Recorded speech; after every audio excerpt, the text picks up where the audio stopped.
جناب سیدنا امیر حمزہ رضی اللہ تعالیٰ عنہ نبی کریم کے چچا تھے۔ بعض مفسرین نے لکھا ہے کہ یہ حضور کے خالہ زاد بھی تھے۔ ان کی والدہ اور حضرت آمنہ دونوں بہنیں تھیں، اور ان دونوں نے ایک ہی لونڈی سویبہ کا دودھ بھی پیا تھا۔ رضائی بھائی بھی تھے، کچھ نے لکھا ہے 4 سال بڑے تھے، کچھ نے لکھا ہے 2 سال بڑے تھے، کچھ نے لکھا ہے صرف 6 مہینے عمر زیادہ تھی نبی پاک، صرف 6 مہینے۔ حضرت امیر حمزہ رضی اللہ تعالیٰ عنہ بڑے بہادر تھے، بڑے نڈر تھے، بڑے بے باک تھے، بڑے جفا کش تھے، بڑے مجاہد تھے، بڑے بے باک تھے، جری تھے، ہمت والے تھے، فیصلہ کرنے کی طاقت رکھتے تھے۔ میرے نبی رحمت علیہ السلام کے بڑے محبوب تھے حضرت امیر حمزہ، پر اپنی باتوں کے کھرے، وعدوں کے پکے، سٹینڈ لینے کا مزاج رکھنے والے حضرت امیر حمزہ فرماتے ہیں ابھی کلمہ نہیں پڑھتے تھے، کہتے ہیں میں شکار کے لیے گیا تھا، واپس آیا تو واقعہ یہ ہوا کہ نبی کریم علیہ السلام نہ کوہ صفا کی پہاڑی کی طرف جا رہے تھے تو رستے میں ابو جہل آ گیا، اس نے حضور کو نہ برا بھلا کہا۔ میرے نبی کریم علیہ السلام نے نا آج اس کے جواب میں خاموشی اختیار کی۔ خاموشی بہت بڑا طوفان ہوتی ہے، چپ رہنا بہت بڑا طوفان ہوتا ہے۔ حضور خاموش ہو گئے، مکمل کوئی بات نہیں، حضور دیر تک خاموش رہے۔ نبی کریم علیہ السلام جب خاموش رہے تو سر پٹایا، اور اس کے ہاتھ میں ڈنڈا تھا، حضور کے سر اقدس پر دے مارا۔ حضور کچھ نہیں بولے، خاموش رہے، سر پہ ہاتھ رکھا، گھر تشریف لے کے وہ لونڈی دیکھ رہی تھی۔ نبی کریم علیہ السلام تشریف لائے حضرت ختیجہ کے گھر۔ اتنی دیر میں حضرت امیر حمزہ آئے تو اس لونڈی نے نا جناب امیر حمزہ کو مخاطب کیا، چونکہ اس نے حضور کو بھی دودھ پلایا تھا اور جناب امیر حمزہ کو بھی برابر کی محبت تھی، رضائی والدہ تھی۔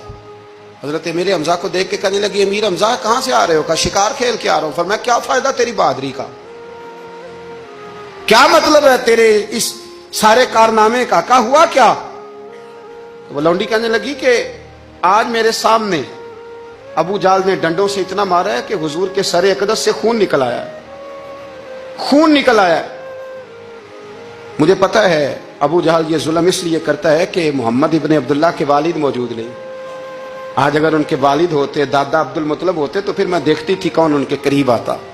یہ لفظ کہے نا تو جناب امیر حمزہ رو پڑے۔ شکار وہیں پھینکا، درخت سے ڈنڈا توڑا۔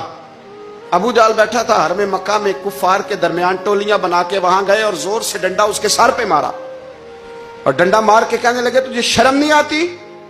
میرے بھتیجے کو لاوارث سمجھتے ہو؟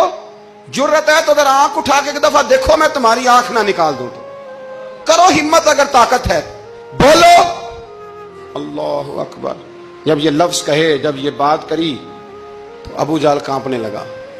کچھ لوگوں نے چاہا حضرت امیر حمزہ کے معاملے میں مداخلت کرنی، پر کہنے لگا چپ کر دو، تمہیں پتہ نہیں یہ شیر بڑا ہے، یہ دلیر ہے، یہ طاقتور ہے، خبردار کوئی بات نہ کرنا۔ اللہ اکبر۔ حضرت امیر حمزہ وہاں سے نہ نکل کے تو سیدہ ختیجہ کے گھر آئے۔ سیدہ ختیجہ الکبریٰ رضی اللہ تعالیٰ عنہا نا نبی کریم کو مرہم پٹی کر رہی تھی۔ حضور نے چچا کا چہرہ دیکھا تو آنکھوں میں آنسو آ گئے۔ حضرت امیر حمزہ بھی روئے اور کہنے لگے بھتیجے خوش ہو جاؤ، میں اس کا سر پھوڑ آیا ہوں، اتنی زور سے مارا ہے کہ اس کو ہمت نہیں ہوئی بات کرنے کی۔ حضرت امیر حمزہ کے جواب میں محبوب فرمانے لگے چچا میں ابو جہل کا سر پھوڑنے سے تو خوش نہیں نہ ہوتا۔ کہا آپ کیسے خوش ہوتے ہیں؟ فرمایا آپ کلمہ پڑھ جائیں میں خوش ہو جاؤں گا۔ تو حضرت امیر حمزہ کہنے لگے کلمہ پڑھنے سے راضی ہو جاؤ گے، خوش ہو جاؤ گے، بس اتنی سی بات؟ فرمایا ہاں۔ تو کہا پڑھاؤ کلمہ، پڑھاؤ کلمہ۔ حضرت محبوب کریم نے کلمہ پڑھایا اور جناب امیر حمزہ اسی وقت مسلمان ہو گئے۔ بس پھر اللہ نے اسلام کو قوتیں دے دی۔